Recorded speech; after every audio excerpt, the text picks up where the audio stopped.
Irmãos, nós vamos continuar então o nosso estudo que demos início no domingo passado. Nós vamos falar até o final do mês de novembro, vamos estudar aqui, pensar sobre a vontade de Deus, a vontade do nosso Senhor para as nossas vidas. E é um estudo bíblico mesmo, é uma parte daquilo que se chama de teologia sistemática. Quando você vai estudar teologias de forma sistemática, você vai para vários textos da Bíblia com um pensamento a respeito daqueles textos, né? E buscando naqueles textos a formação desse pensamento, né? Então são temas que se estuda e aqui é como se a gente tivesse pegado uma partezinha daquilo que se chama de teologia sistemática e vamos estudar aqui, e que nós começamos a ver no domingo passado. Que é um assunto, nós refletimos, de interesse de todo crente, porque o crente, ele quer fazer a vontade de Deus. Nós vimos, domingo passado, aspectos gerais da vontade de Deus, né? Nós vimos que isso é de fato comum a todos nós, né? Um interesse por esse tema. Nós vimos que crentes, eles entendem que eles precisam viver a vontade de Deus e querem encontrar a vontade de Deus e buscam compreender a vontade de Deus para suas vidas, porque, de uma forma geral, os crentes entendem que Deus tem a vontade para ele. O crente entende que Deus tem uma vontade particular para ele, e ele quer cumprir aquela vontade que Deus tem para ele. Ele sabe que Deus tem uma vontade geral, e nós vamos falar sobre isso aqui, mas ele quer saber o que Deus tem para a minha vida. Eu quero estar fazendo a vontade de Deus. Então ele vive assim, querendo entender o propósito de Deus para a sua vida em particular, né? Se Deus me salvou, Deus é soberano sobre a minha vida, Ele tem uma vontade para mim, e eu quero saber qual é a vontade de Deus para mim. É a crise que os crentes vivem de uma forma geral. Por isso há aqueles que ficam procurando, né, nós refletimos sobre isso, a vontade de Deus, como se Deus tivesse escondido essa vontade em algum lugar, e o crente tem que ficar garimpando até que ele encontre a vontade de Deus. Aí parece que se ele encontra, é como se ele tivesse ganhado na loteria. Achei, aqui encontrei a vontade de Deus para a minha vida, então agora estou tranquilo agora, porque já sei o que Deus quer agora para a minha vida em particular. E aí os outros ficam assistindo falando, caramba, é só na próxima semana, agora no próximo sorteio da Loteria Federal, para eu saber se eu vou encontrar a vontade de Deus para mim também. Porque essa semana o bilhete saiu para aquele irmão, né, e agora eu preciso esperar até a semana que vem para ver se sai a minha, né? E os crentes vivem, às vezes, a vontade de Deus nesses termos, né, com essas ideias assim, né? Outros pensam que se as coisas deram certo como eles gostariam, então eles concluem que aquele é a vontade de Deus. Deu certo, então as coisas culminaram bem, elas se desenvolveram da forma como eu esperava. Então, a vontade de Deus é essa aqui para a minha vida, porque se não fosse, não teria dado certo. Crentes, às vezes, partem dessa lógica, né? Se é uma coisa que eu quero, deu certo, então é a vontade de Deus. Se não deu certo, não é a vontade de Deus. E geralmente esse certo é quando é confortável, é quando de uma forma é tranquilo, não tem transtorno ali, então é a vontade de Deus. E aí nós vimos que não é bem assim, porque nós olhamos aqui para o texto de Atos dos Apóstolos, capítulo 16, e vimos que o apóstolo Paulo, junto com os seus irmãos, a sua equipe, fizeram aquilo que Deus queria que eles fizessem, que era ir para Macedônia, para lá plantar a igreja, e nasceu a igreja dos filipenses, mas no entanto eles tiveram muita dor de cabeça lá.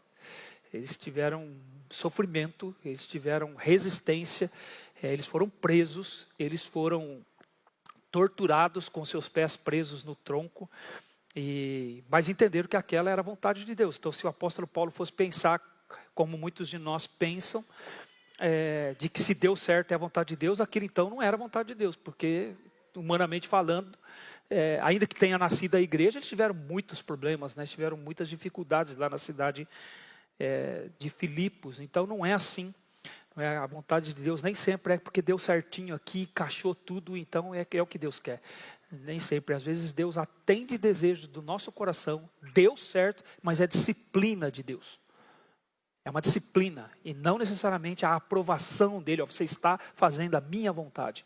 Não é? Deus dá coisas que os crentes querem como um ato de disciplina, porque os crentes querem muito. Eles estão idolatrando aquilo. Deus fala, tá, você quer? Então eu vou te dar. Eu acho que uma passagem clássica sobre isso é o povo de Israel no deserto, quando eles não queriam mais comer o maná e eles queriam comer carne. Está lá em Números capítulo 14. E eles queriam comer carne. E eles disseram, a gente está enjoado de maná. Eles falaram, a gente só tem esse maná.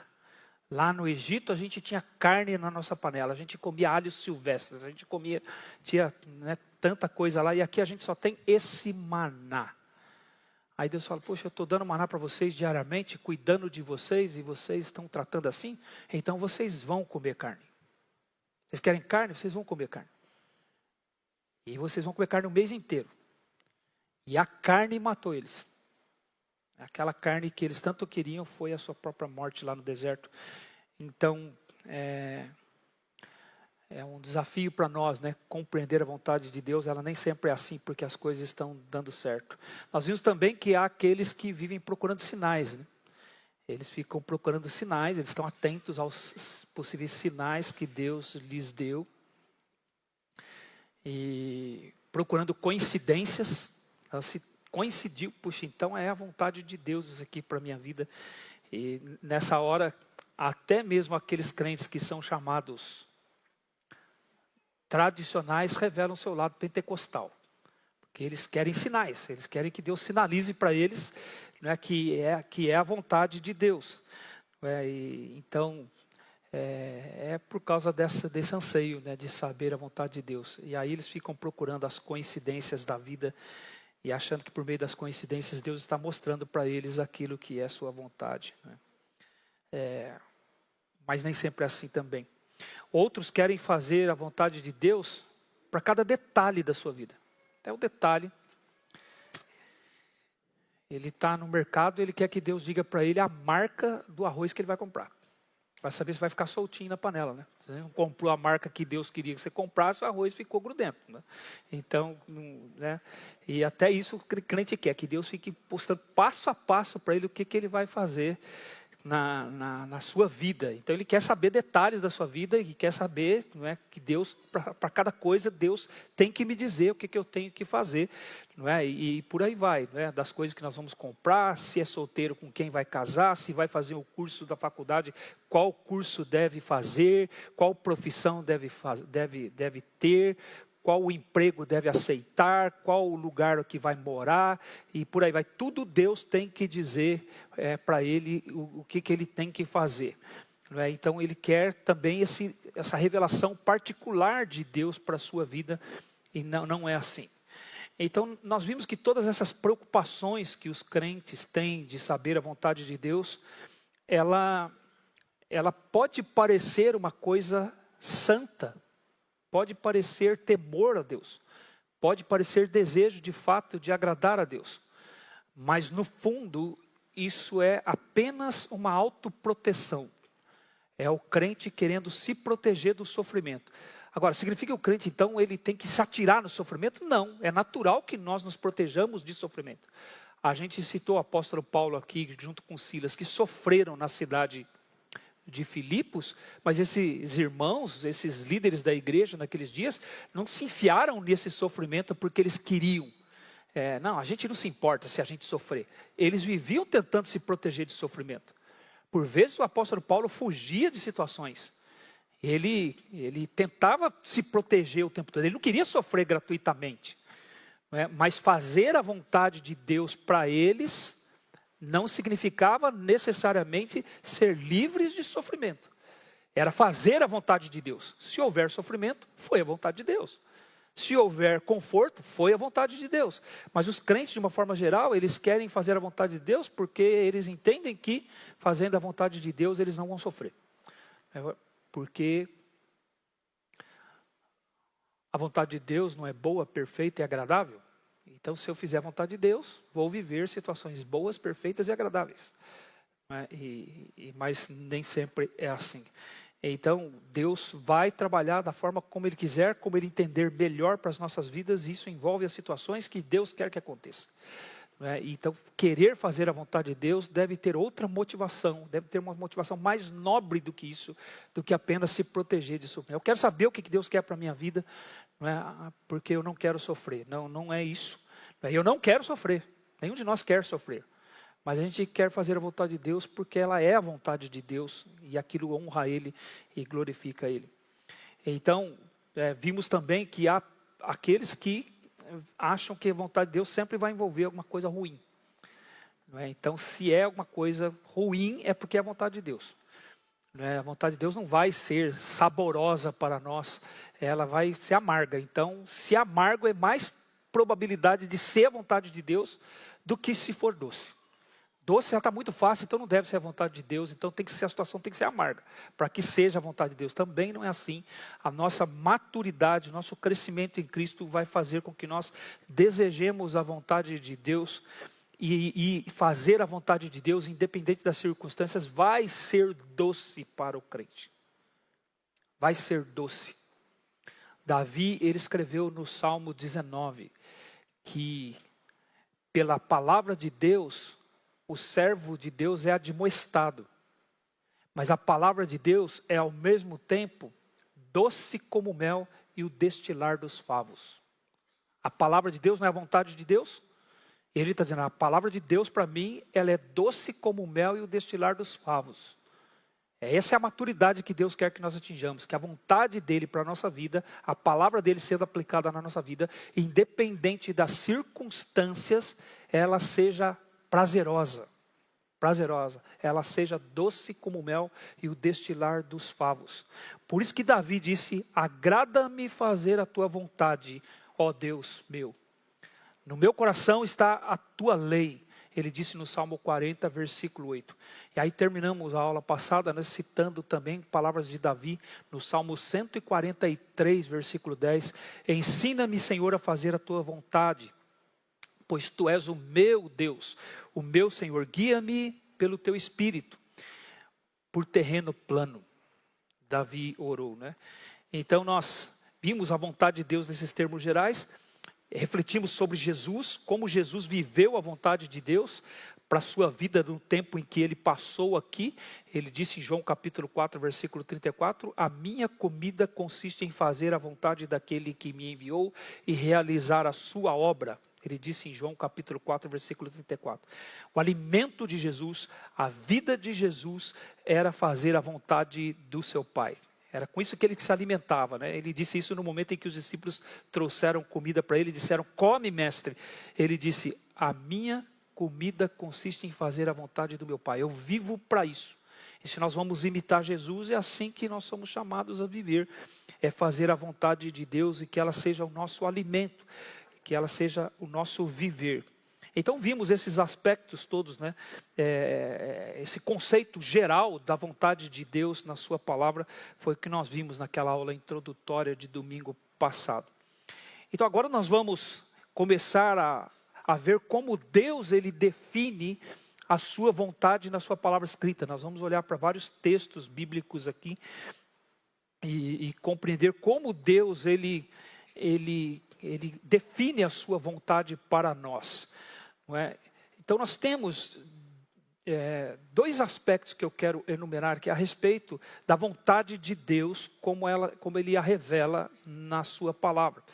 E depois nós vamos avançar para isso, focando mais naquilo que, melhor dizendo, compreendendo aquilo que Deus mesmo foca a sua vontade. Não nós focamos, mas compreendendo aquilo que Ele mesmo foca a sua vontade, aquilo que Ele coloca de forma clara para nós na sua palavra escrita, na Bíblia. Então, o primeiro aspecto, irmãos, destes dois, é a vontade soberana de Deus. Deus tem uma vontade soberana. A vontade de Deus, ela deve ser feita porque Ele é o Criador, Ele é o soberano. Veja aí o Salmo 33, abra sua Bíblia no Salmo número 33.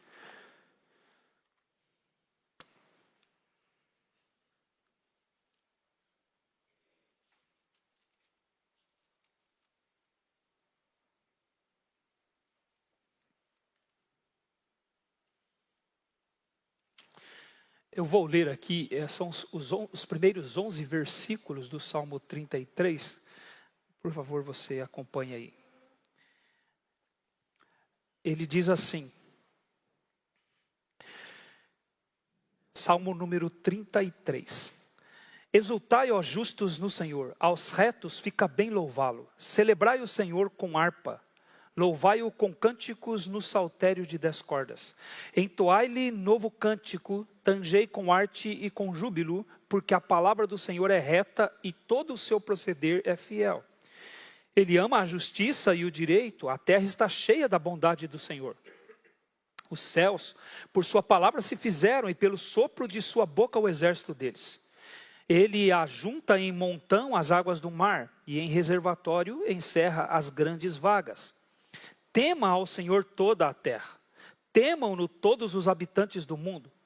Pois ele falou e tudo se fez. Ele ordenou e tudo passou a existir. O Senhor frustra os desígnios das nações e anula os intentos dos povos. O conselho do Senhor dura para sempre, e os desígnios do seu coração por todas as gerações. Até aqui. Então o que o salmista ele está dizendo aqui? Que a vontade do Senhor deve ser feita porque Ele é o Criador. Ele coloca Deus aqui como o Criador de todas as coisas. E você vê, no mundo em que nós vivemos, as pessoas resistem à ideia de Deus, de haver um Deus Criador. E por que as pessoas resistem a essa ideia? Porque as pessoas não querem prestar contas. Quando as pessoas, elas começam a lançar dúvidas e dizer, olha, eu não acredito que Deus existe. Eu não acredito.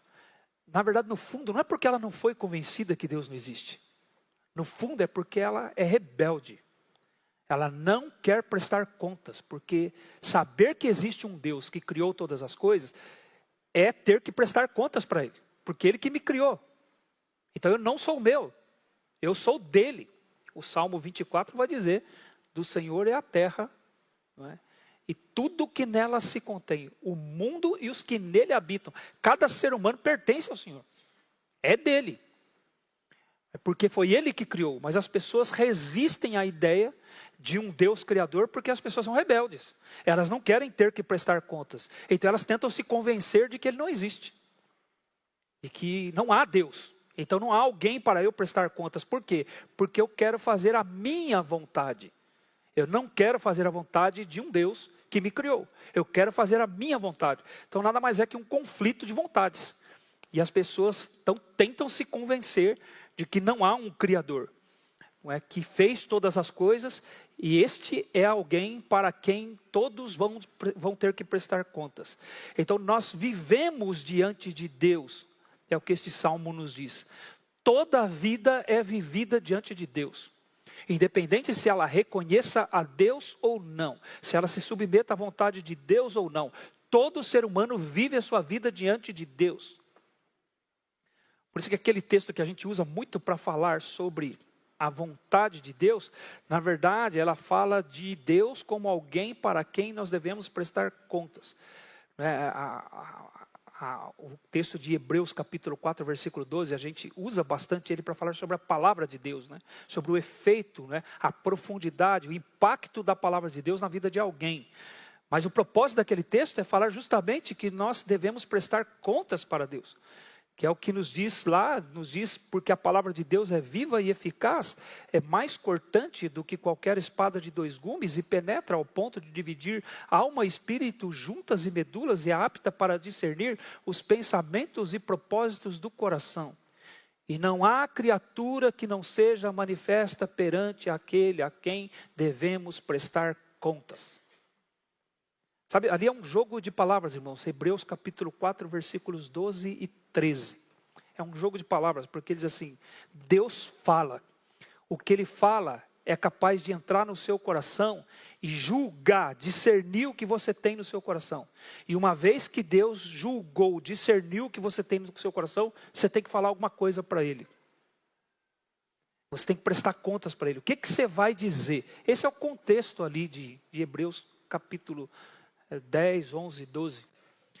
Nós temos que falar alguma coisa para ele. O que eu vou falar? Quando ele disser para mim, quando ele fala comigo, eu tenho que prestar contas para ele.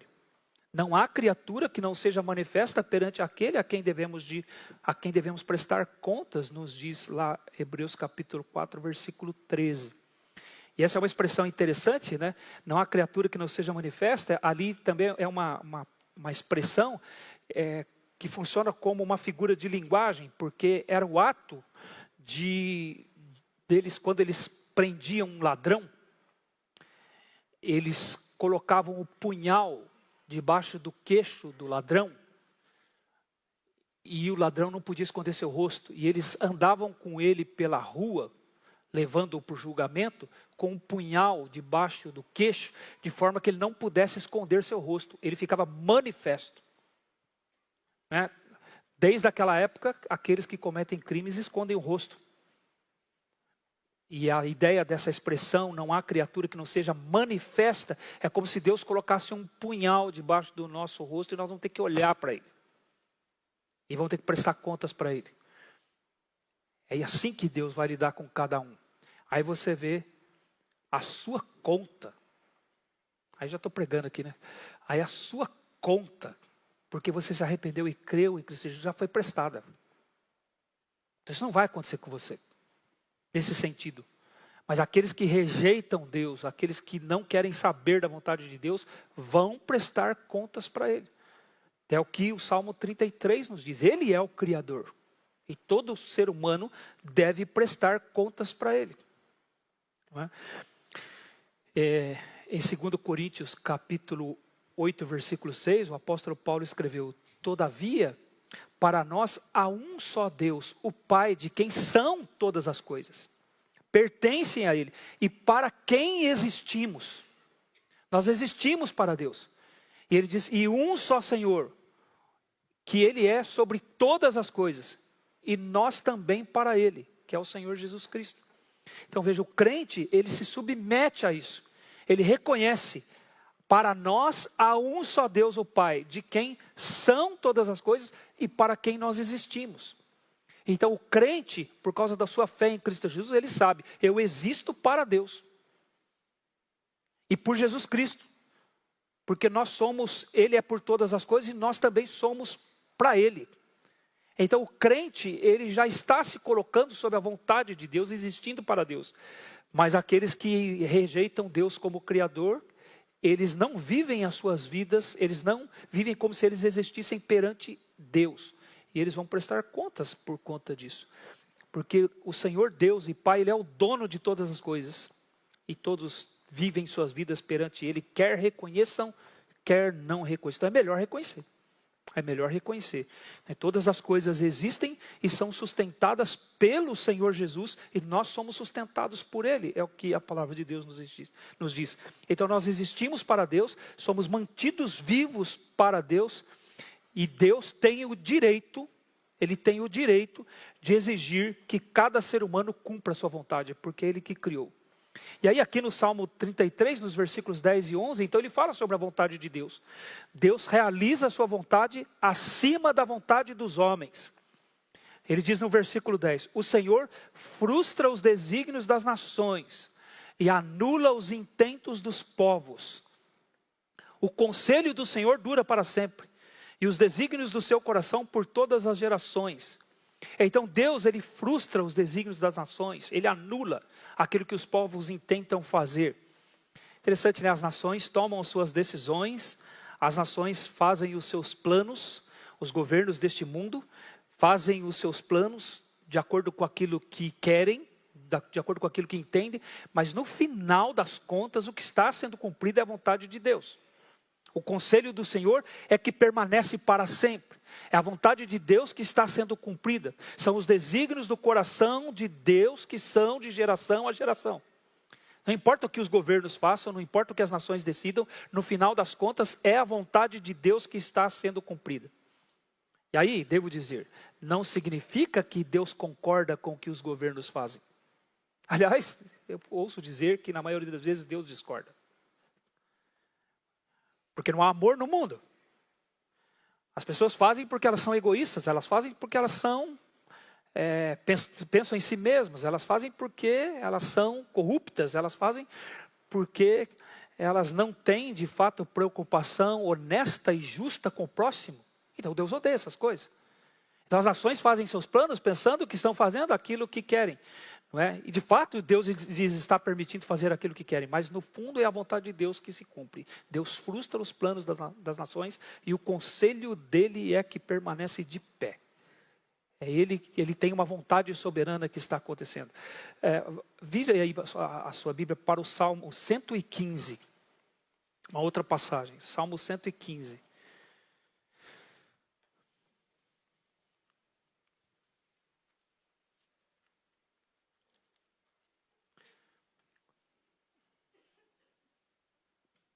Salmo 115 é o salmo que os crentes usam para combater a idolatria. Quando os crentes querem dizer que os outros são idólatras, eles usam o Salmo 115. E o que diz o começo do Salmo 115? Ele diz assim: não a nós, Senhor, não a nós, mas ao teu nome dá glória, por amor da tua misericórdia e da tua fidelidade. Por que diriam as nações, onde está o Deus deles? No céu está o nosso Deus, e tudo faz como lhe agrada. Então é um salmo que fala sobre o Deus que não pode ser representado por imagens. Por isso que os crentes usam esse salmo para combater a idolatria. O crente acha que idolatria é só a imagem, então ele usa o Salmo 115 para combater, não é, as imagens que outras religiões têm. Não é? Então ele diz, as nações perguntam, onde está o Deus deles? Por que as nações perguntavam para o povo de Israel, onde está o vosso Deus? Porque eles olhavam para Israel e eles não viam imagens.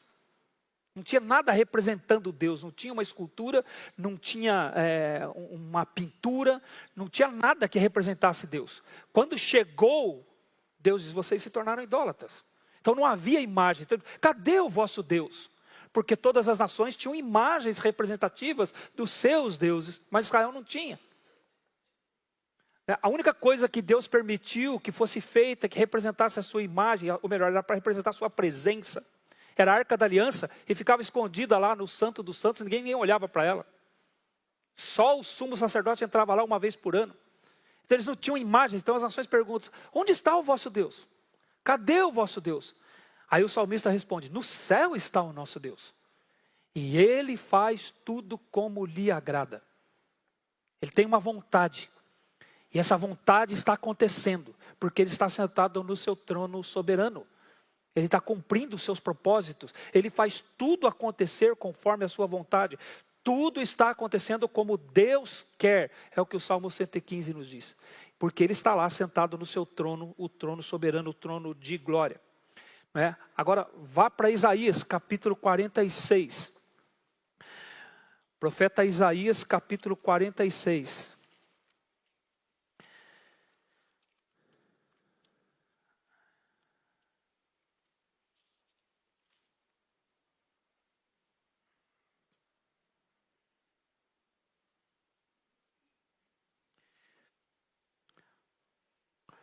Capítulo 40, na verdade os capítulos aqui, irmãos, de Isaías, esse contexto aqui, capítulo 44, 45, 46, é Deus mostrando, falando por meio do profeta que Ele é Deus e por que Ele é Deus, por que só Ele é Deus. Então ele diz aqui no capítulo 46, está dentro desse contexto, a partir do versículo 9, veja o que ele diz. Lembrai-vos das coisas passadas da antiguidade, que eu sou Deus e não há outro. Eu sou Deus e não há outro semelhante a mim. Que desde o princípio anuncio o que há de acontecer. E desde a antiguidade as coisas que ainda não sucederam. Que digo, o meu conselho permanecerá de pé.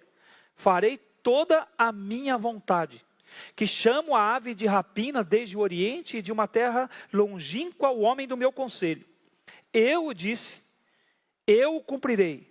Tomei este propósito, também o executarei. Então Deus, Ele é soberano, por isso que Ele é Deus. É o que Ele diz, eu sou Deus, e não há outro semelhante a mim, eu sou o único. Então o que Ele está dizendo é, Deus determinou tudo o que há de acontecer, desde a antiguidade passada Ele estabeleceu seus planos, Ele diz tudo, o conselho dEle vai permanecer de pé, Ele disse, farei toda a minha vontade. Eu executarei os meus propósitos. Tomei esses propósitos e os executarei. Então ele está dizendo aqui sobre o caráter dele, soberano, de que a vontade dele é ele que faz e ele cumpre, e não há como frustrar a vontade de Deus. Ele tem uma vontade e não há como alguém ir contra os seus planos estabelecidos antes da fundação do mundo, desde os tempos passados. Ele é capaz de anunciar o que vai acontecer e de fato acontecer. E nesse contexto aqui, por exemplo, que ele vai dizer que o rei Ciro, do reino da Pérsia, é que seria o instrumento que ele ia usar para libertar o povo de Israel do cativeiro e eles voltarem para a sua terra 70 anos depois do cativeiro. Ele diz isso aqui 100 anos antes de acontecer. Ele dá até o nome, ele fala, Ciro é o meu pastor, eu vou usar ele. Porque ele é Deus, ele diz. Eu estabeleci o propósito e eu vou cumprir. Eu farei a minha vontade, o meu conselho permanecerá de pé. Porque ele é capaz de fazer isso, anunciar o que vai acontecer e de fato aquilo acontecer, porque ele é Deus, ele é o Senhor. Aí, abra agora a sua Bíblia, por favor, no livro de Daniel. Daniel, logo depois aí também, depois de Isaías você tem Jeremias, Lamentações de Jeremias, Ezequiel e depois Daniel.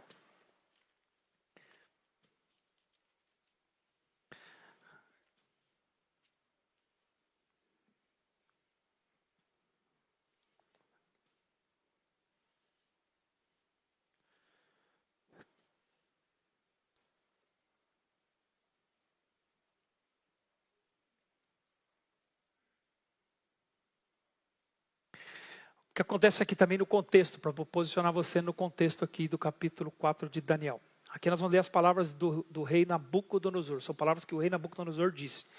Mas o que acontece aqui é que Deus havia profetizado por meio de Daniel aquilo que ele ia fazer com a Babilônia. E Nabucodonosor resiste a isso. Nabucodonosor ele diz assim, não, o soberano aqui sou eu. O soberano aqui não é Deus. Eu sou soberano. E ele desafia Deus. Ele desafia o Senhor. Veja o que Nabucodonosor ele disse. Versículo 28, né? Diz assim, todas estas coisas sobrevieram ao rei Nabucodonosor ao cabo de 12 meses. Passeando ele sobre o palácio real de Babilônia, falou o rei e disse, versículo 30. Não é esta a grande Babilônia que eu edifiquei para a casa real com o meu grandioso poder e para a glória da minha majestade? Pessoal, quando alguém usa a primeira pessoa, como ele está usando aqui, é soberba, né? É orgulho, é arrogância. Não é esta a grande Babilônia que eu edifiquei como casa real com o meu grandioso poder para a glória da minha majestade. Você pode ver que esses pronomes aqui, irmãos, possessivos são os primeiros pronomes que as crianças aprendem a pronunciar. É meu, eu, meu, minha, eu quero, porque toda criança acha que é rei. Toda criança acha que ela é soberana e que ela controla a situação.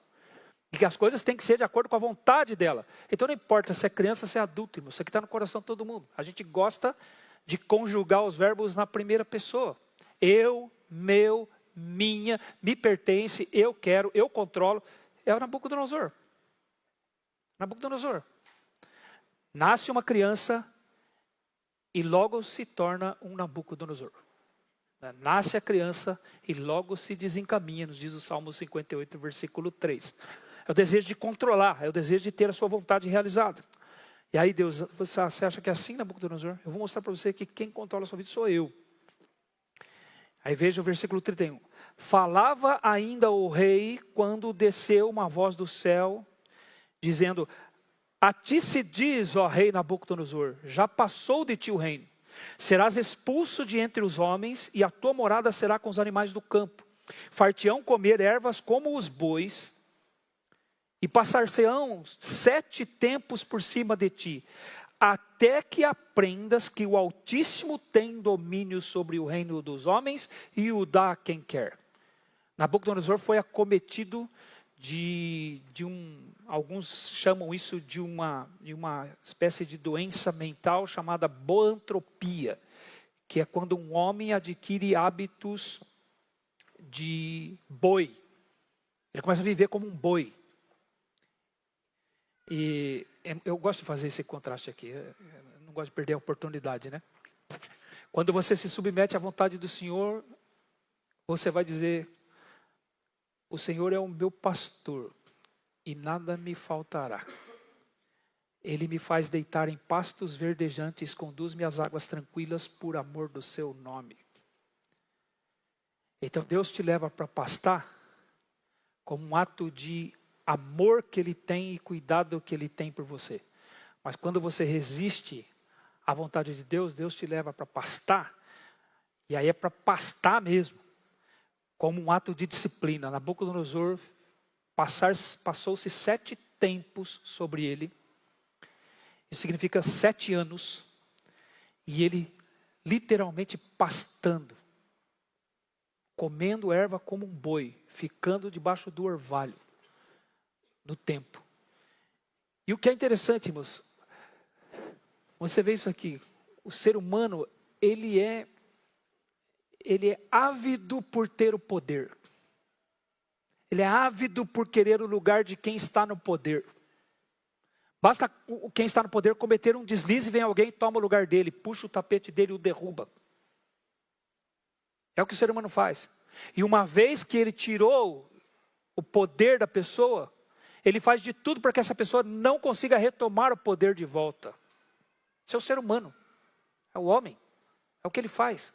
Essa briga por poder, essa briga por querer estar no controle do ser humano. E aí o Senhor vem: eu vou mostrar para Nabucodonosor que eu controlo. Sabe por quê?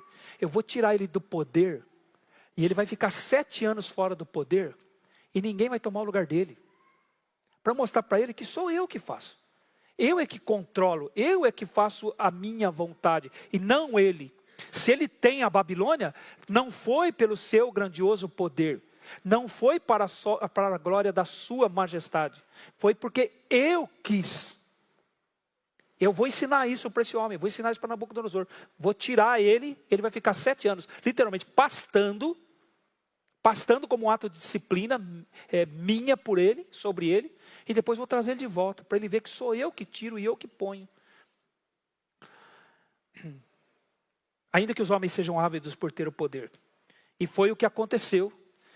E o texto vai nos dizer, o versículo 33, que no mesmo instante se cumpriu a palavra sobre Nabucodonosor, e foi expulso de entre os homens, passou a comer erva como os bois, o seu corpo foi molhado do orvalho do céu, até que lhe cresceram os cabelos como as penas das águias, e as suas unhas como as das aves. Irmãos, quem olha para um homem numa situação dessa e reconhece que ele tem condições de voltar para o poder? Quem que olha o homem do... As pessoas podem olhar e falar: Nabucodonosor já era. Nabucodonosor acabou. Não tem mais. Mas não é assim. Porque é o Senhor que estava no controle. Versículo 34 nos diz: mas ao fim daqueles dias, eu, Nabucodonosor, levantei os olhos ao céu, tornou-me a vir o entendimento. E o que aquele homem que tinha dito: não é esta a grande Babilônia, que eu edifiquei com o meu grandioso poder, para a glória da minha majestade. O que ele fala agora?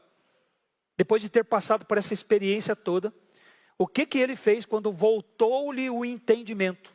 Versículo 34 nos diz: eu bendisse o Altíssimo e louvei e glorifiquei ao que vive para sempre, cujo domínio é sempre eterno e cujo reino é de geração em geração. Todos os moradores da terra são por ele reputados em nada. E segundo a sua vontade, ele opera com o exército do céu e os moradores da terra. Não há quem lhe possa deter a mão, nem lhe dizer: que fazes? Tão logo me tornou a vir o entendimento, também para a dignidade do meu reino, tornou-me a vir a minha majestade e o meu resplendor. Buscaram-me os meus conselheiros e os meus grandes, fui restabelecido no meu reino, e a mim se me ajuntou extraordinária grandeza. Agora, pois, eu, Nabucodonosor, louvo, exalço e glorifico ao Rei do céu, porque todas as suas obras são verdadeiras, os seus caminhos justos, e pode humilhar aos que andam na soberba. O que Nabucodonosor reconheceu? Não é a minha vontade, é a vontade dele. Ele é que tira rei, põe rei, tira reino, põe reino. Os homens são por ele considerados nada. Ele é que faz a sua vontade. Ele é que opera de acordo com a sua vontade, usando os moradores da terra. Ele é que faz. E ele diz, quem é que pode questionar Deus dizendo, por que você está fazendo assim? Por que você está agindo assim? Quem é que pode questionar Deus? E às vezes a gente quer questionar, né? Senhor, por quê? Por que o Senhor está fazendo assim? Não estou entendendo por que o Senhor está fazendo. Quem é que está no trono? Sou eu ou eu sou ele? Nabucodonosor reconheceu isso. Não é? Alguns acham que essas palavras aqui, elas não podem ser usadas para dizer quem Deus é, porque quem disse foi Nabucodonosor. Então foi a expressão de Nabucodonosor, porque alguns acreditam que Nabucodonosor não se converteu. E essa experiência aqui foi apenas um reconhecimento como se fosse um reconhecimento duro a respeito de Deus. Deus é assim, então aceito o que Deus está fazendo. Ele faz assim, mas não necessariamente uma sujeição à vontade de Deus. Particularmente não é o que eu penso. Eu penso que ninguém diria isso aqui, a não ser que tivesse entendido que de fato Deus está no trono e Ele faz do jeito que Ele quer. E eu penso que Nabucodonosor, ele se converteu. O último relato que nós vamos ter dele na Bíblia são essas palavras aqui, depois não vamos saber mais nada dele. Capítulo 5 é o filho dele, depois o capítulo 6 já é o rei Dario e por aí vai. São as últimas palavras que nós temos dele aqui. Ainda uma outra passagem, agora no Novo Testamento, irmãos, abra por favor Efésios capítulo 1, versículo 11. Efésios capítulo 1, versículo 11.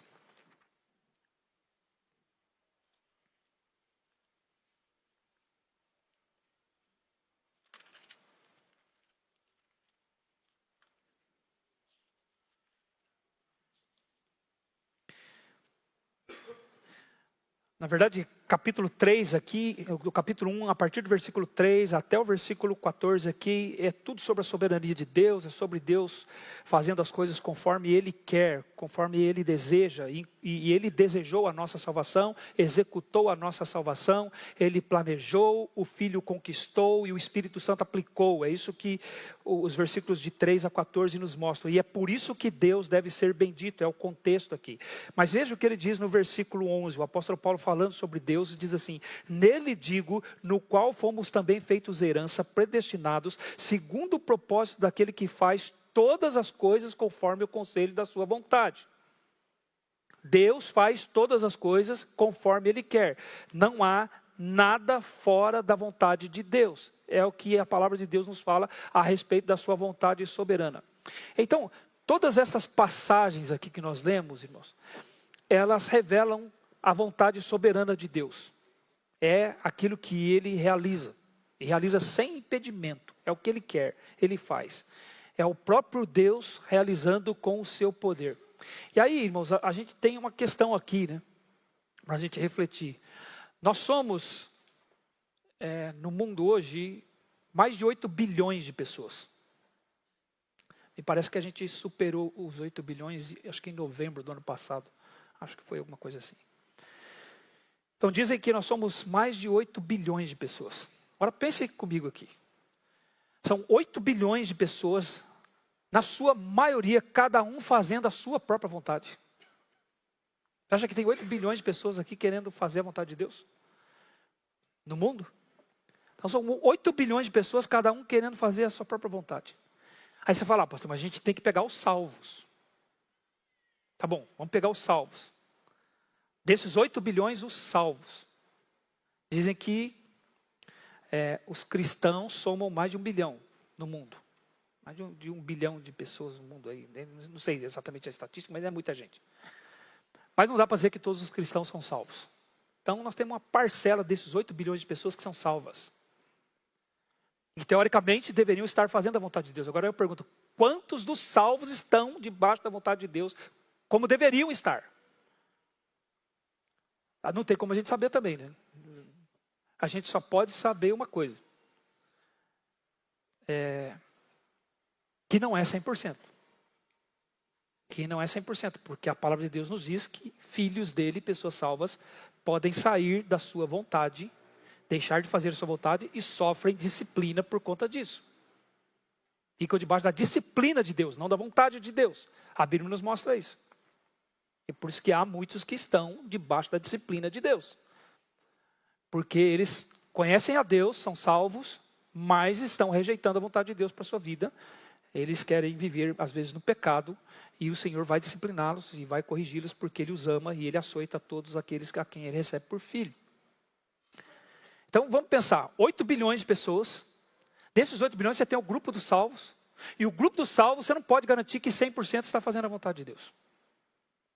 Então, nós chegamos à conclusão que desses 8 bilhões de pessoas aqui, irmãos, na sua quase totalidade, não está fazendo a vontade de Deus. Cada um fazendo sua própria vontade, andando como quer, do jeito que quer. É o mundo. É o mundo que nós vivemos. Mas essas passagens que nós lemos aqui, que nós refletimos, diz que apesar de haver isso, a quase totalidade da humanidade fazendo o que quer, sem se importar com a vontade de Deus, e indiferente à vontade de Deus que os criou, a vontade soberana de Deus está sendo realizada. Parece que é uma coisa ilógica. Como é que pode? Você tem uma humanidade, cada um fazendo a sua própria vontade, cada um seguindo a vaidade dos seus próprios pensamentos, como nos diz Efésios capítulo 4, versículo 17, que nós não devemos andar como andam os gentios, ou seja, são aqueles que não creem em Deus. E como andam os gentios? Na vaidade dos seus próprios pensamentos, alheios à vida de Deus, ávidos por cometer impurezas, seguindo, não é, os seus próprios corações, a dureza dos seus próprios corações, seguindo a ignorância com que vivem. Essa é a humanidade. Andando na vaidade do seu próprio coração. Mas Deus está dizendo que apesar disso, é a vontade dele que está sendo cumprida. Nada está fugindo ao propósito dele. Ele diz, eu estabeleci o meu plano e ele vai se cumprir. Então, é um mistério isso para nós, mas é o que a palavra de Deus nos diz. O conselho de Deus permanece de pé. Ele realiza toda a sua vontade. Segundo a sua vontade, ele opera com todos os moradores da terra. Provérbios capítulo 21, versículo 1, irmãos, nos diz assim: como ribeiros de águas, assim é o coração do rei na mão do Senhor. Este, segundo o seu querer, ele o inclina. Interessante, os governos desse mundo tomam decisões. E eles acham que tomam decisões porque eles são soberanos. Porque as decisões são deles, mas não estão fazendo nada mais do que Deus não quer que eles façam. Aí fala, mas por que Deus permite então que os governos tomem decisões que afetem tantas nossas vidas? E a gente sofra. A gente olha, a gente fica angustiado de ver. Eu olho e vejo, meu Deus. A gente fica angustiado. E Deus está dizendo, sou eu que faço. Eu que controlo os governos desse mundo aqui. O coração do rei na minha mão, eu inclino ele do jeito que eu quero. Sabe por quê? Porque Deus, na sua vontade, Ele não está preocupado com a nossa situação momentânea, o nosso conforto presente, antes de estar preocupado com seus propósitos eternos estabelecidos antes da fundação do mundo. Então Ele usa os pecados dos governantes, ele usa os pecados daqueles que estão no poder, para que a sua vontade se cumpra no coração dos seus filhos, que ele ama, e em justiça e juízo daqueles que o rejeitam. É a vontade de Deus que está sendo cumprida. Não tem como, Deus é soberano. Então a gente precisa se submeter à vontade de Deus. Abra a sua Bíblia em Atos capítulo 21. Atos capítulo 21.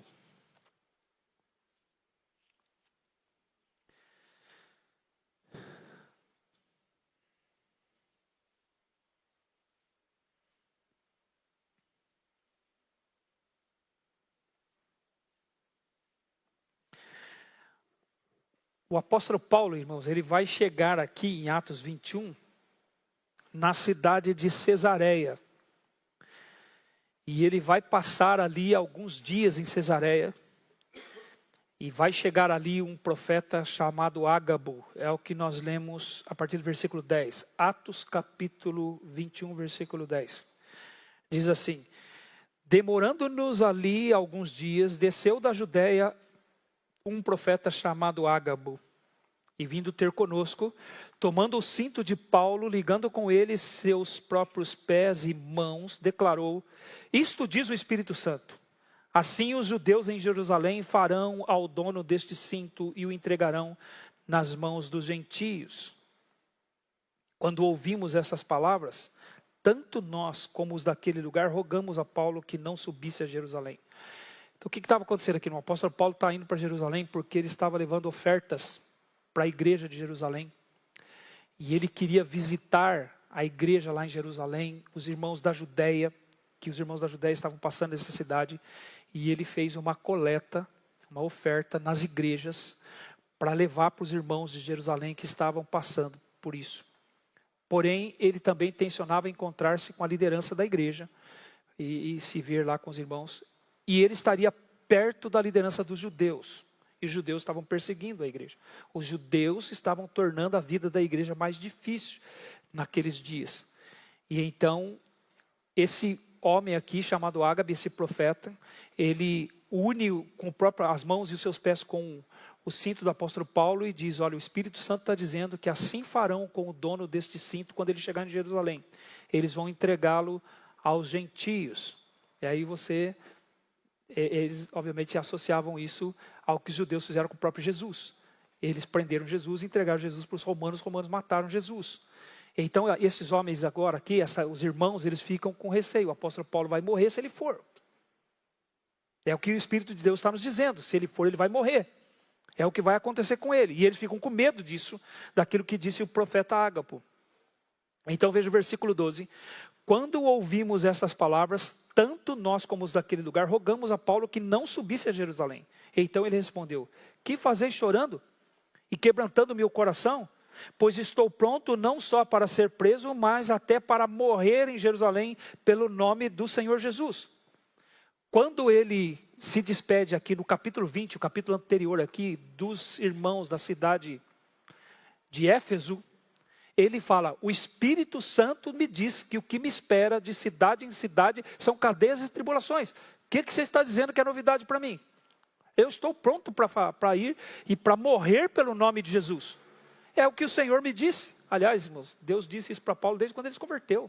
Quando você vai lá em Atos capítulo 9, você vai ler lá no relato da conversão do apóstolo Paulo, que Deus manda a Ananias dizer para o apóstolo Paulo: eu lhe mostrarei o quanto lhe importa sofrer pelo meu nome. Então qual era a novidade para o apóstolo Paulo? Que a vida dele ia correr risco lá em Jerusalém. Não tinha novidade nenhuma nisso. Ele dizia: eu estou pronto até para morrer em Jerusalém pelo nome do Senhor Jesus. E agora veja o versículo 14. Como, porém, não o persuadimos, conformados dissemos: faça-se a vontade do Senhor. E o que esses irmãos entenderam aqui? Bom, Deus tem um plano soberano sobre a vida de Paulo e vai se cumprir esse plano. Então, já que nós não conseguimos demover ele da ideia de que ele vá para Jerusalém, não é porque nós estamos com medo dele morrer lá, mas ele está convicto que ele tem que ir, está disposto até a morrer lá se for o caso. Então, conformados, os irmãos disseram: faça-se a vontade do Senhor. Conformar, o verbo conformar aqui, irmão, significa que eles se acalmaram. Eles se acalmaram. Significa que eles resolveram não falar mais no assunto. Sabe, a gente saber que Deus tem uma vontade soberana deve acalmar o nosso coração. E aí chega uma hora que a gente fala: chega, não fala mais no assunto. Para de falar. Sabe o que eles disseram assim? Chega, não vamos falar mais para o apóstolo Paulo não ir. A gente já falou, ele quer ir, ele está disposto a morrer lá, acabou. Se ele morrer lá, foi a vontade do Senhor. Se ele não morrer, foi a vontade do Senhor. E nós vamos continuar lendo depois. Ele não morreu, porque não era a vontade do Senhor. Ele não morreu. Vai acontecer muita coisa ainda na vida do apóstolo Paulo. Ele vai ser julgado ali injustamente. Vão armar uma tocaia para ele, vão tentar matar ele, vão livrar ele dessa tocaia, vão levar ele para Cesareia. De Cesareia ele vai ser posto no navio, vai ser levado lá para Roma para se apresentar a César. Lá ele vai ficar preso numa casa que ele alugou por 2 anos. Vai acontecer muita coisa aqui na vida do apóstolo Paulo. Por quê? Porque não era a vontade de Deus que ele morresse ali. Mas ele disseram: faça-se a vontade do Senhor, e acalmar o seu coração. Se o Senhor faz o que Ele quer, então nós vamos nos submeter à sua vontade. É um consolo para nós sabermos que Deus tem uma vontade soberana. É um descanso. Então, fiquemos quietos. quietos. Irmãos, falar demais num assunto é pecado contra o Senhor. Entendeu? Faça-se a vontade do Senhor. Não é pelo nosso muito falar. Não é pela nossa insistência. Foi o que fizeram aqueles irmãos. Acalmaram o seu coração. Pararam de falar sobre aquilo. E deixaram Deus lidar conforme a sua vontade. É a vontade soberana de Deus, é a vontade que o próprio Deus realiza. Okay? Isso é a vontade soberana do Senhor.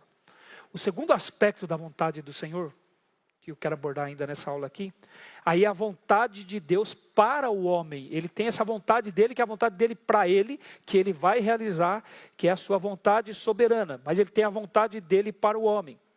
Como criador do homem, Deus tem uma vontade para ele. O homem não foi criado, o ser humano não foi criado sem um propósito. Deus não criou o homem e deixou ele existindo à solta nesse mundo como se não houvesse nenhum propósito de Deus para ele. Deus tem uma vontade para nós. O problema é que, como a gente viu, na maioria das vezes essa vontade de Deus não é feita. O homem, na maioria das vezes, ignora a vontade de Deus. E qual é a vontade de Deus para o homem? Nós começamos, irmãos, entendendo que a própria lei de Deus, ela é a vontade de Deus para nós. Na sua santa lei, Ele deixou claro aquilo que Ele quer de nós.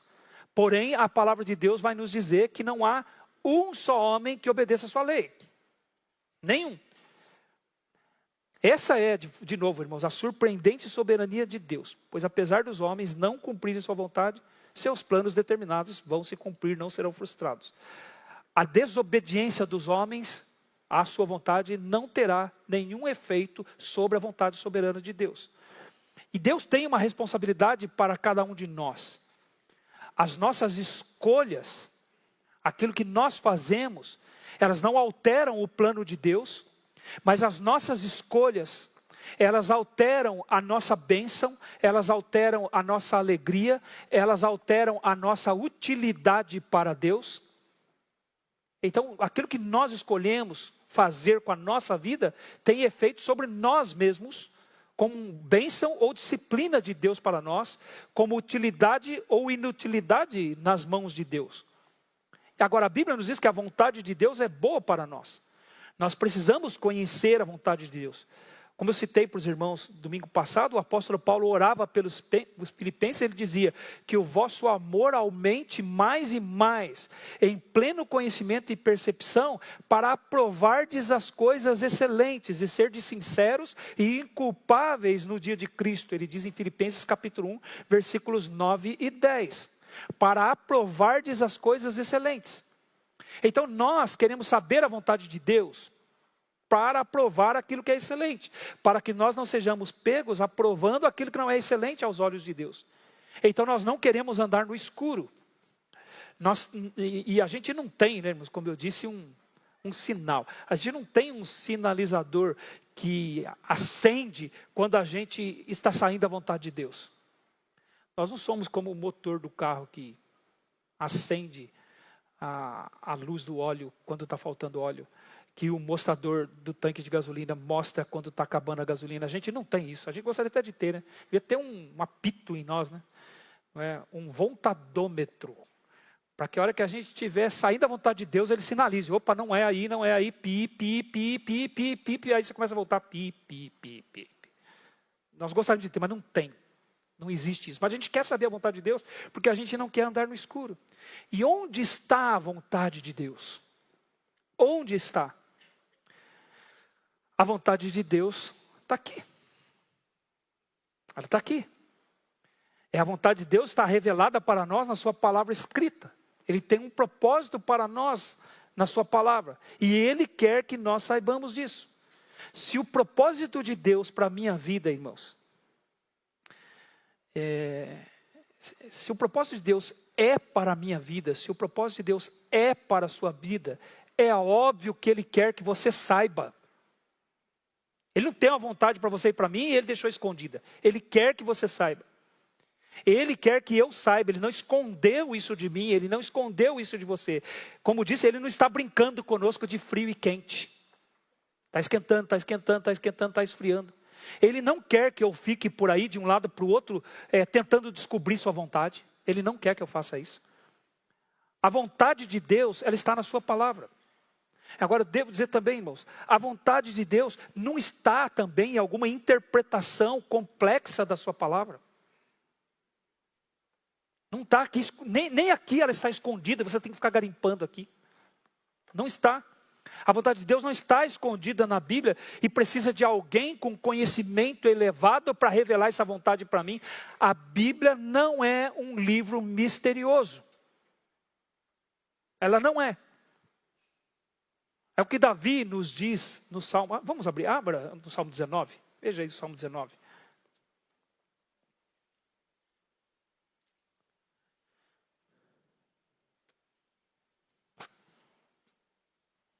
Eu citei para os irmãos aqui o versículo 10, né, quando Davi fala que a lei do Senhor, a palavra do Senhor é mais desejável do que o ouro, mais do que o ouro depurado, e são mais doces do que o mel e destilar dos favos. Mas veja o que ele diz a respeito da vontade do Senhor, os versículos 7 a 9, e especialmente o versículo 8. Veja o que ele diz: a lei do Senhor é perfeita e restaura a alma, o testemunho do Senhor é fiel e dá sabedoria aos simples. Os preceitos do Senhor são retos e alegram o coração. O mandamento do Senhor é puro e ilumina os olhos.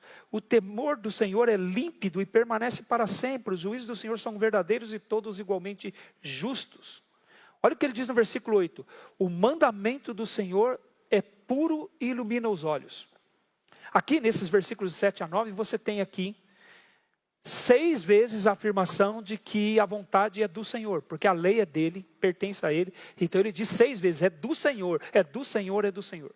Há 6 adjetivos aqui para Deus, os 6 adjetivos para a palavra de Deus aqui, 6 adjetivos. E há 6 efeitos da palavra de Deus sobre a vida daqueles que a obedecem. É o que ele diz aqui nos versículos 7 a 9. Na verdade, alguém disse que os versículos de 7 a 9 aqui, irmãos, é um resumo, é uma condensação daquilo que o Salmo 119 inteirinho diz. O Salmo 119 são 176 versículos. E alguém disse que desses 176 versículos, o salmista está dizendo em 175 deles a vontade de Deus. Então é como se Deus mostrasse para nós que ele é capaz de falar da palavra dele em 176 versículos, mas é capaz de falar em 3 também. A mesma coisa. A mesma coisa. Então os versículos 7 a 9 é como se fosse uma condensação do Salmo 119. E no versículo 8 ele diz: o mandamento do Senhor é puro e ilumina os olhos. Mandamento aqui significa ordem, determinação. Aqui fala da autoridade da palavra de Deus sobre a vida dos homens. A vida dos homens, é daquele que criou. Deus criou o homem e ele tem autoridade sobre o homem, então ele pode dar mandamento para o homem. Então mandamento significa aqui que aquilo que Deus diz não é uma opção. É um mandamento. Não é opcional. É como se Deus estivesse me convidando para tomar um cafezinho. Se eu disser não, ele não vai se ofender. Tem gente que trata, não, é mandamento, é o que Deus está nos dizendo. A minha palavra é mandamento para você. Agora, se é um mandamento, mas não pode estar obscuro. Não pode estar escondido. Está claro. E é por isso que ele diz, o mandamento do Senhor é puro e ilumina os olhos.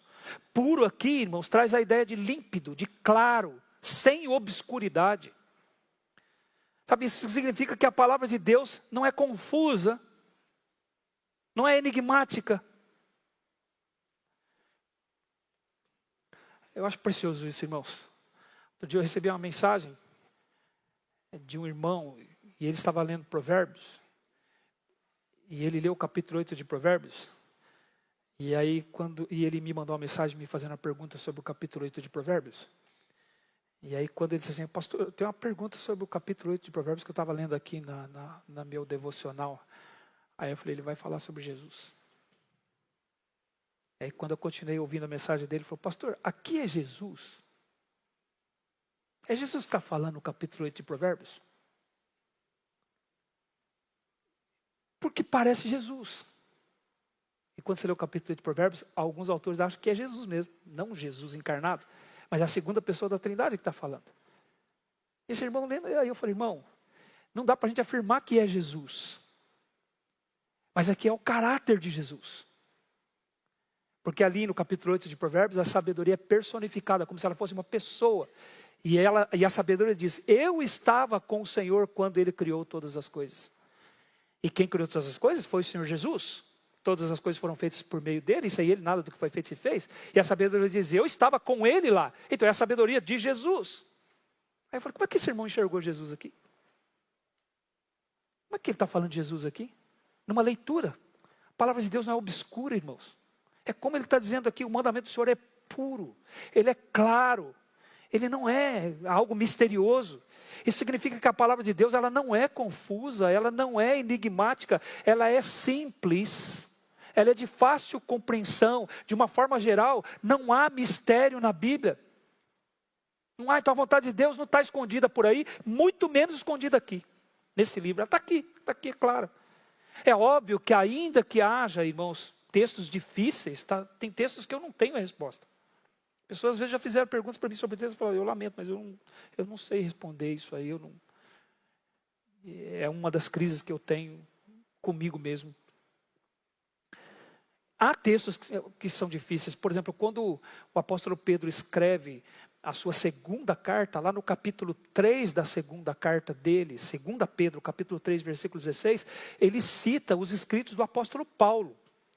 E ele fala assim, irmãos, como o nosso amado irmão Paulo vos escreveu, coisas difíceis de compreender, e que alguns pegam e deturpam, como também deturpam as demais escrituras. O apóstolo Pedro compreendeu que aquilo que Paulo escreveu era escritura, era a vontade de Deus, era a palavra de Deus. Ele já naquela época, ele tinha esse entendimento, que o apóstolo Paulo escreveu não são apenas cartas para as igrejas, o que o apóstolo Paulo escreveu é a Bíblia.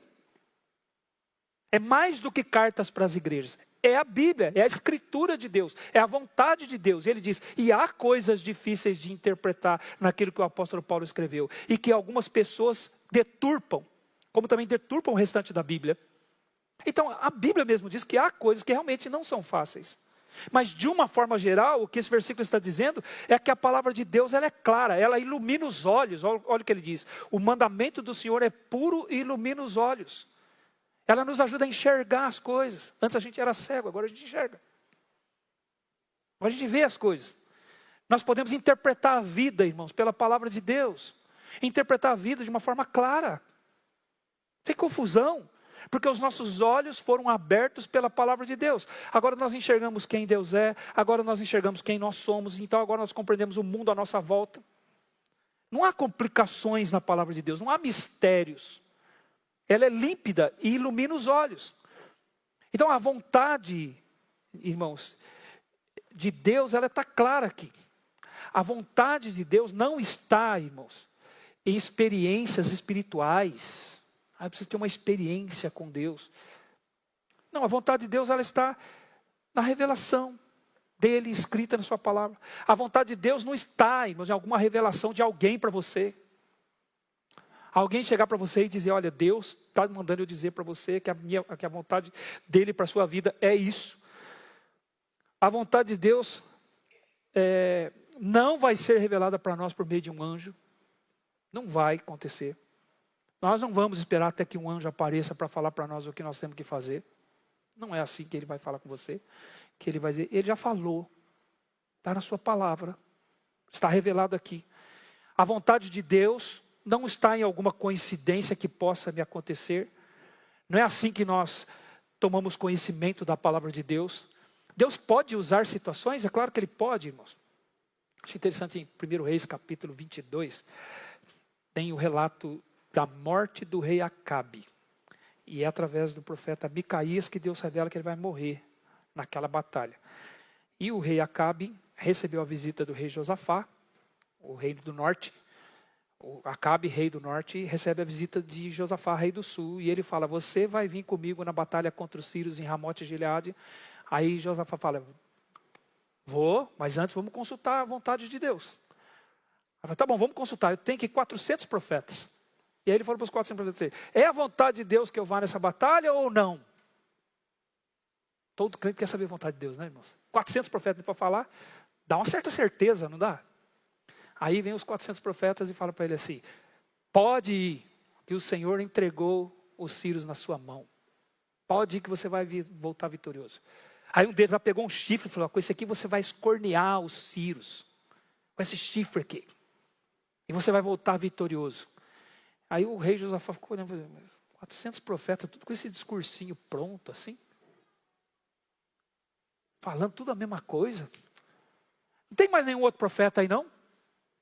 Tem algum outro profeta aí não para a gente consultar? Aí eu fiquei imaginando, Acabe, irmãos. Coçando a cabeça. Ai, rapaz, eu tinha que fazer essa pergunta. Tem um aí.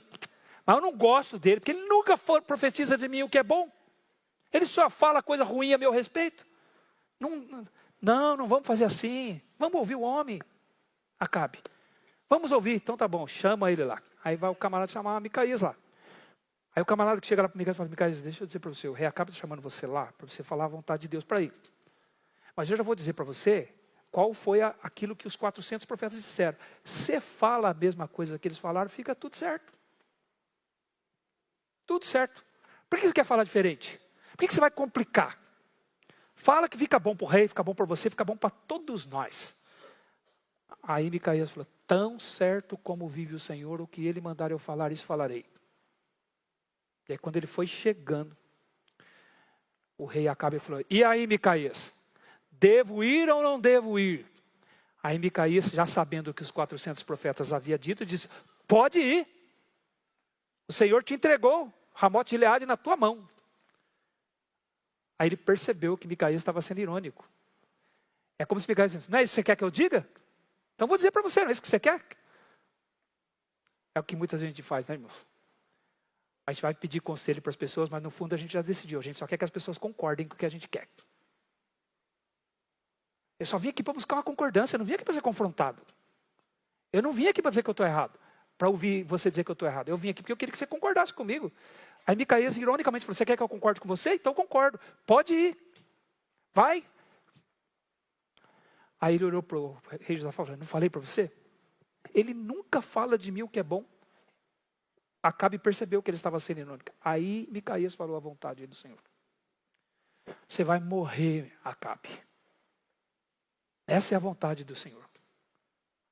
Você vai nessa guerra e você vai morrer. Vai se cumprir aqui aquilo que o profeta Elias disse, os cães vão lamber teu sangue no campo. Você vai morrer. Aí ele falou, não falei para você? Ele nunca fala de mim o que é bom. Ele só fala de mim o que é mal. Ele nunca fala coisa que é agradável para mim. Aí o rei Acabe falou, prenda esse homem e tratai-o com angústia de pão, com escassez, angustiai-o com escassez de pão e água. E quando eu voltar, eu dou fim nele. Aí Micaías falou assim, se você voltar, o Senhor não falou por mim. E Micaías foi para a prisão. E aí lá na batalha, o rei Acabe está com esse negócio na cabeça. Cara, falou, eu vou morrer hoje. Agora pesa mais sobre ele a palavra de Micaías do que dos 400 profetas que ficaram elogiando ele. Agora está pesando sobre ele esse único profeta. Ele fala, mas e se ele estiver certo? É hoje que eu estou na água. É hoje que vai dar ruim. Aí ele falou, mas eu já sei o que eu vou fazer. O exército vem, ele procura primeiro o rei. Ele quer matar primeiro o rei. Então eu já sei. Vou se disfarçar de soldado. Para ele não saber onde está o rei. Vou me disfarçar de soldado. Entro no meio, eu quero ver. Eu quero ver. E largou o rei Josafá sozinho na carruagem real.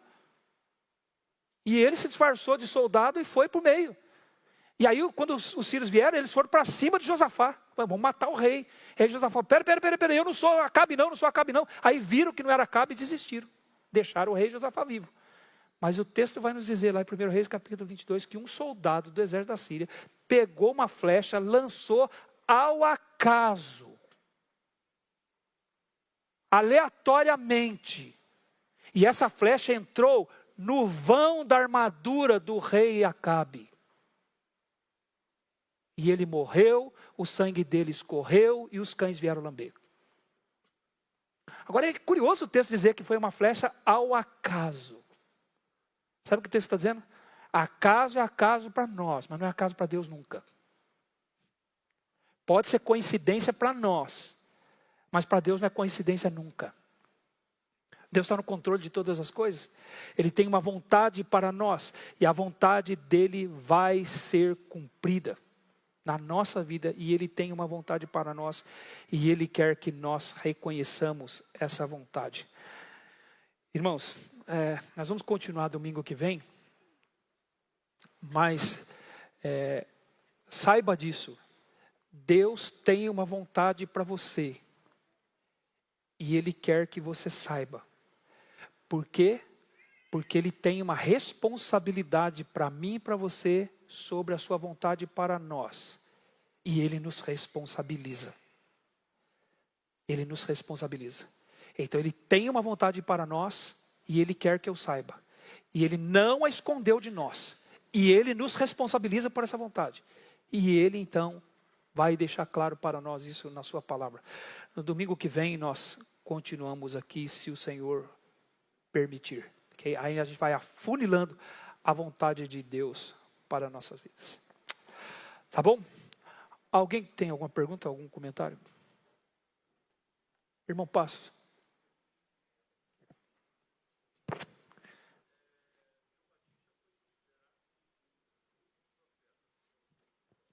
Sim.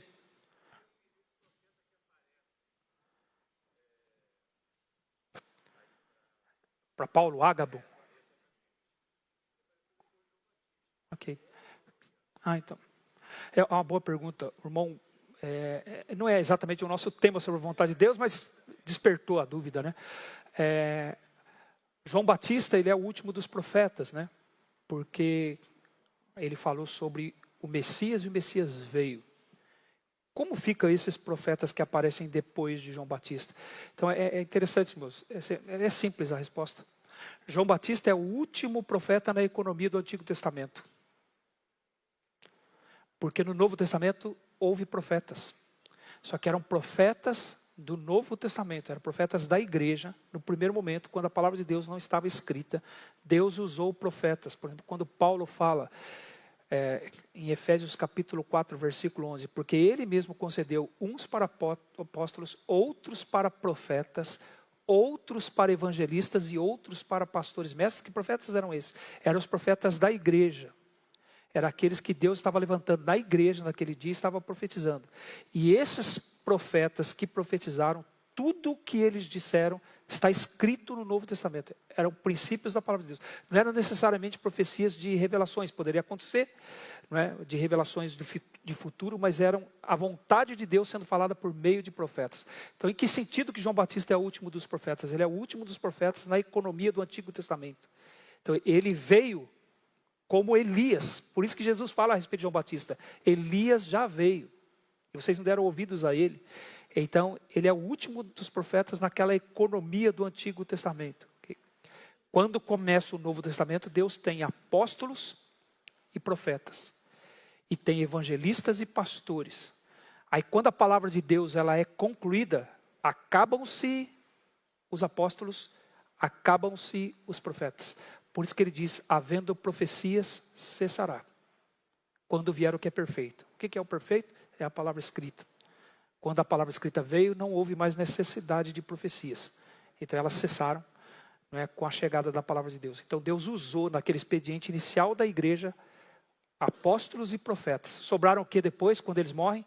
Evangelistas e pastores, que é o que hoje nós costumamos chamar de missionários, aqueles que têm o dom do evangelismo que Deus os usa para plantar igreja, pastores que Deus usa para ensinar as igrejas.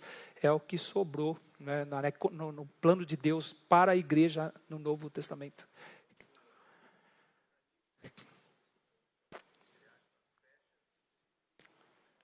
Encerra-se a profecia. Encerra-se. Aí João ali como apóstolo, que também tinha, né, o sentido profético, encerra-se a profecia. Não há mais revelações depois de Apocalipse. Não tem mais revelação hoje. Está tudo revelado. Aqui está a vontade de Deus para nós. Não está escondida. Está aqui a vontade de Deus revelada para nós. Agora, por isso que João Batista, aproveitando o ensejo que dá honra a João Batista, né? Por isso é que Jesus disse que entre os nascidos de mulher, ninguém foi maior que João Batista. E Jesus chamou João Batista lá em Mateus capítulo 11 de muito mais que um profeta. Por quê? Porque João Batista foi o único profeta que profetizou a vinda do Messias e viu o Messias. Ele foi o único profeta que falou, ele vai vir. E depois quando ele chegou, ele disse, eis o Cordeiro de Deus que tira o pecado do mundo. Isso que fez João Batista o maior dos profetas. Porque profetizou e viu a chegada do Messias. Todos os profetas desejaram ver e não viram. Okay? Está respondido, irmão? Okay. Mais alguma pergunta? Dércio.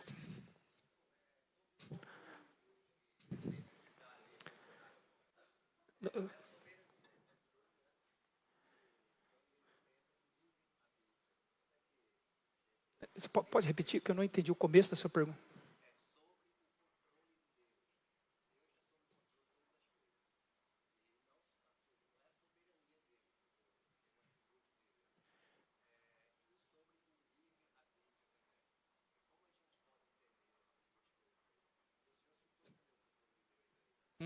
Okay.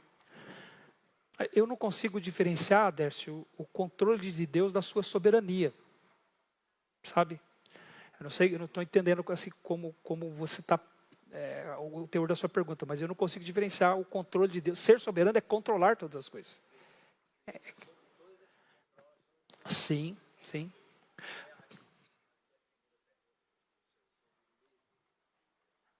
Não entendi. Ok. Tinha pergunta é uma boa pergunta, né? O livre-arbítrio, né? Há uma liberdade para o homem, né?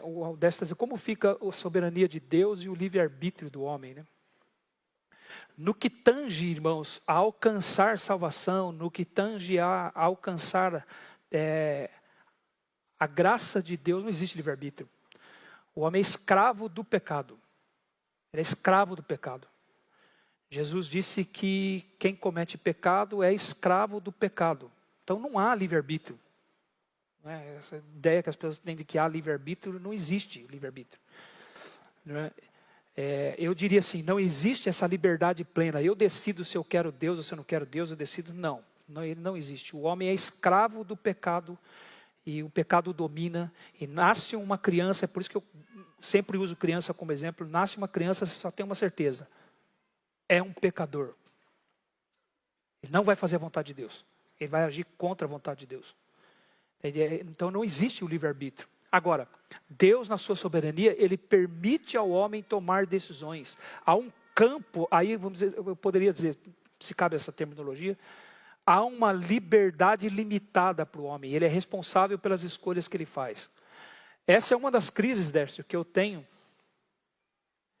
E que eu vou ser o primeiro a perguntar para o Senhor quando eu chegar lá.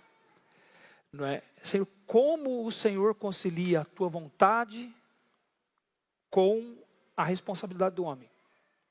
O Senhor diz que a pessoa tem que crer para ser salvo. Então é responsabilidade da pessoa. Ninguém vai crer por ela. Ela tem que crer. Mas o Senhor disse também que ela está morta. E se o Senhor não der vida para ela, ela não vai crer. Se o Senhor não vier e der vida para alguém que está morto, não crê. Morto não responde aos estímulos de Deus. Morto não responde aos estímulos da vontade de Deus. Então ele precisa receber vida. E essa vida não vem dele. Essa vida vem do Senhor. Então, como o Senhor vai conciliar isso? Como o Senhor conciliou isso? Essa vai ser a minha pergunta. De o Senhor sendo soberano, o Senhor é o único que tem o controle sobre todas as coisas. E o Senhor diz que se o Senhor não salvar, ninguém vai ser salvo. E ao mesmo tempo o Senhor diz que cada um é responsável pelas escolhas que faz. Então quando a gente fala da vontade de Deus, a vontade soberana de Deus e a vontade que Deus tem para o homem, essa vontade que Deus tem para o homem é responsável por ela. E ele vai prestar contas sobre ela, Dércio. Como Deus casa as duas coisas, eu não sei. Eu sei que a Bíblia afirma as duas coisas. Eu creio na doutrina da eleição soberana de Deus. Eu creio que somente os eleitos são salvos. Agora, como Deus vai tratar com os ímpios? Você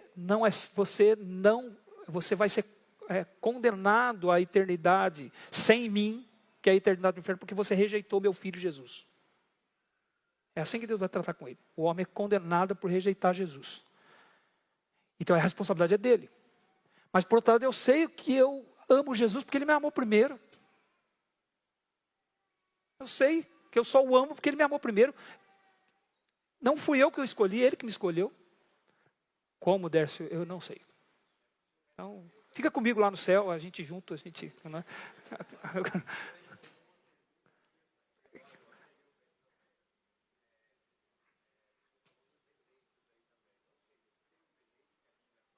Uhum. Sim. É. Então, é interessante, né, que a Bíblia, nós concluímos isso dessa assim por nossa lógica, né? Tem os não escolhidos. A Bíblia sempre fala tem os escolhidos. Ela não fala dos preteridos, né? Ela fala dos escolhidos, né? Ela fala dos eleitos de Deus, eleitos antes da fundação do mundo, escolhidos em Cristo, confirmai a vossa eleição e vocação. Ela nunca fala dos preteridos, né? Nós é que falamos, até aqueles que não foram escolhidos. Isso é estranho à Bíblia. Deus fala assim, eu tenho os meus escolhidos, e isso tem que ser suficiente para nós. Agora, a gente tenta partir da lógica, então aquele que não é salvo é porque ele não é escolhido. Essas coisas não competem a nós discutir, nem debater, é Ele. É Ele, é o Senhor, essas coisas são dele, né? Sim, é os salvos, é.